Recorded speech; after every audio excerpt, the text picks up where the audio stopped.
Australia's national interest is best served when Candace Owens is somewhere else. And now we gotta talk about another crazy story, because the controversial YouTuber and commentator Candace Owens was just banned from entering a foreign country because of her opinions. Yes, seriously guys, Candace Owens is now banned from entering another first world Western country because the government there doesn't agree with her opinions. Welcome to 2024. I guess. Let's listen to some coverage from Rising over at The Hill. Australia has just denied far right-wing influencer Candace Owens from coming to the country as part of her planned speaking tour.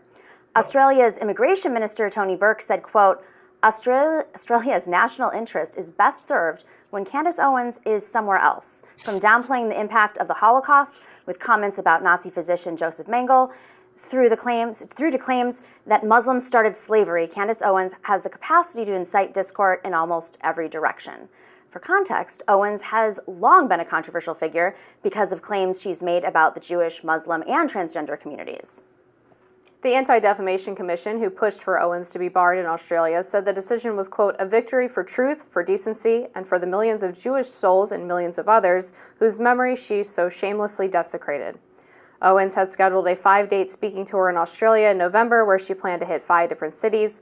Burke's office has confirmed that her visa was denied. So here's the thing. If you guys follow my content, you'll know that I'm not a fan of Candace Owens, and I've disagreed with her on a number of things and pushed back on some of her more out there claims and takes. But this is batshit insane. The Australian government is blocking a famous political figure from doing a speaking tour there because they don't like her opinions. This is just wrong on so many levels, but the first one I have to point out is how condescending it is to Australians who, you know, if they don't want to hear from Candace Owens, can just not go hear her talk. And even the ones who do hear her talk are not fragile. I mean, they're not these babies and infants, Australian adults who need to be shielded from somebody existing on the same continent or country as them who has an opinion that hurts their fifis. Do they think their constituents and citizens are mental toddlers or something? I mean, if I was an Australian, even though I don't like Candace Owens, I'd be outraged about this in part because I'd feel insulted. I feel like my government is saying I need to be protected from people with mean opinions and bad words, as if I'm some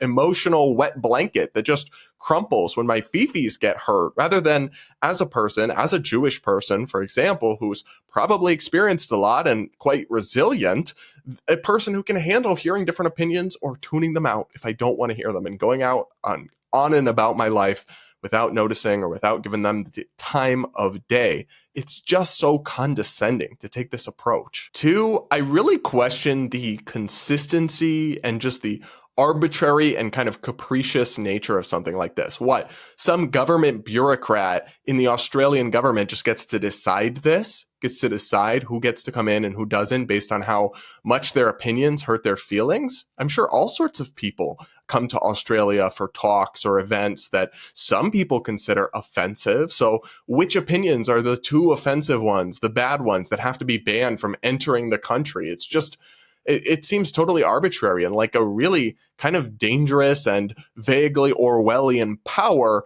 to give any government official or group of government officials the ability to decide which opinions are beyond the pale and which opinions are too upsetting and hurtful to be aired in public or allowed on their shores.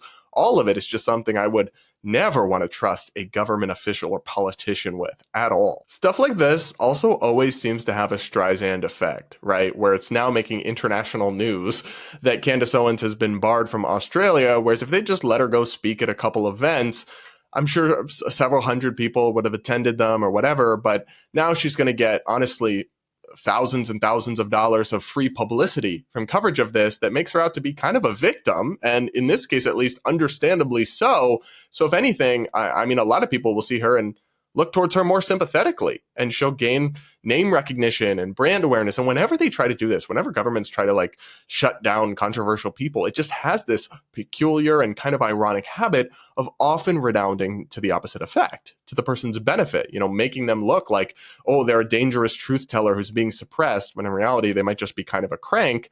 Well, when the government is cracking down on them like this, it plays into their narrative that makes them popular in the first place. I just feel like these government officials never have the ability to think think more than a single step ahead. I really don't have that much more to say about this story other than that it reminds me how even these Western nations like Australia or the UK, who are so similar to us in so many ways, just don't have the same cultural or systemic protections or appreciation for free speech that I am so happy we do have here in the US. And I really encourage people to not take for granted for even a second. What do you guys think? Do you want Candace Owens banned from entering your country? I know I have viewers and listeners from all around the world, so do let me know in the comments below and do hit that like button while you're at it.